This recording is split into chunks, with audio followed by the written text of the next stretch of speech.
Tingnan niyo kung sino ang nasa katinuan. Ganyan po ang administrasyon ngayon. Kasi hindi po ibig sabihin, matalino ako or what. Kaya lang ang layo na po talaga natin sa katotohanan, eh. 'Pag binabaluktot mo ang tama, magmumukha ka talagang tanga kahit hindi ka tanga. Tingnan po ninyo, ano sabi ni Tito Soto? Sa akin, ang forthwith means the following day. Kay Chis Escudero, ang sabi niya, forthwith without unnecessary delay, but within reasonable time depending on circumstances. Sa madaling salita, kay Chis, hindi mo dapat dinidelay ang forthwith, ang ibig sabihin. Pero hindi mo rin mamadaliin na to the point na masisira na po yung due process. Yung dapat nasa legal ka. Abogado to si Chis eh. Hmm. Anong sabi ng Supreme Court? Ito nakita ko lang tong post na ito eh. Ang ganda ng pagkakahimay niya. Based on the Supreme Court interpretation, Chis is more correct. Tito Soto emphasized his experience as a long-serving senator in explaining his position. He even insisted na siya ang dapat paniwalaan at hindi ang Supreme Court. Wow! From One Ball University, alam mo ba para ka maging Supreme Court, isa kang justice ng Supreme Court, ang utak mo niyan ang talas. Coming from you.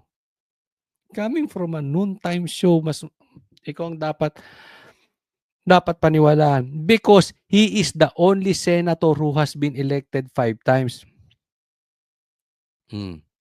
Dahil daw, matagal siyang senador. Siya lang ang kaisa-isang senador na elected 5 times. Alam nyo, wala po sa experience. Yan yung sinasabi ko eh. Ang katotohanan, katotohanan. Hindi mo pwedeng baluktutin yan.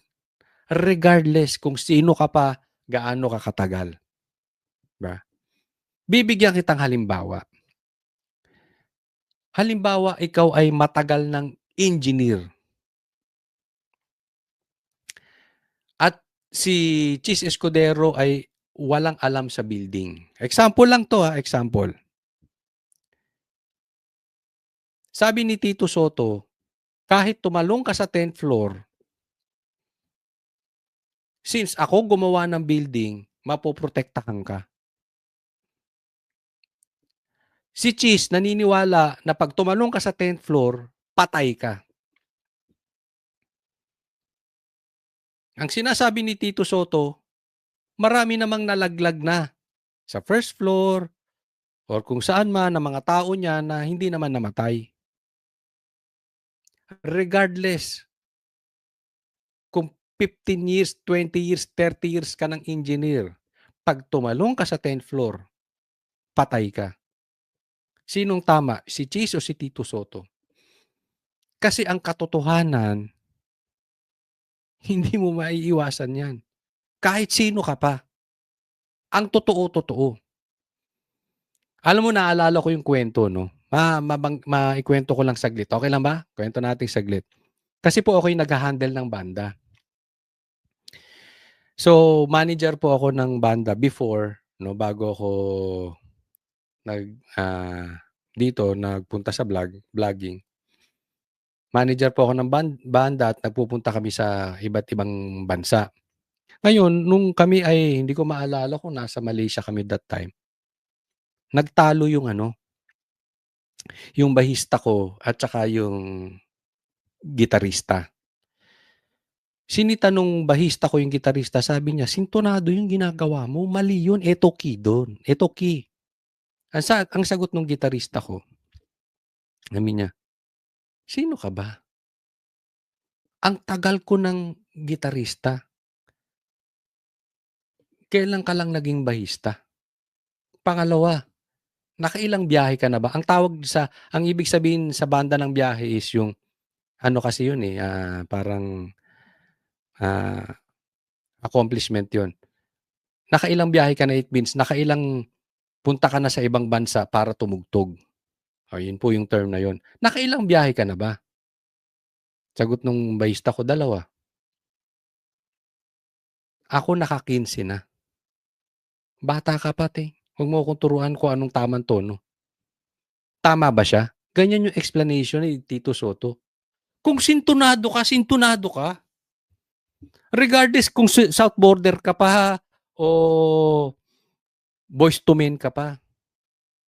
Example ha, pag nasintunado ka sa tone na yun, sintunado ka. Tama po ba o tamang-tama? Ganito kasi yung yabang nito si Tito Soto. Parang siya ang pinakamatagal na senador, hindi siya, mas magaling pa siya sa Supreme Court. Mali naman talaga. Nagigets nyo? Wala po sa tagal yan. Nasa katotohanan yan. Panglima, the risk and danger when an arrogant comedian imposes his own interpretation of legal terms. Kaya nga may abogado ini-interpret ang batas. May isang komedyante ini-interpret ang batas. Kanino ka maniniwala? Pinanigan na ng korte yung interpretasyon ng lawyer. I-insist mo pa. Ay, no.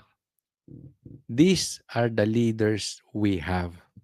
Kaya nga naman, God bless the Philippines. Ang layo pa natin, no?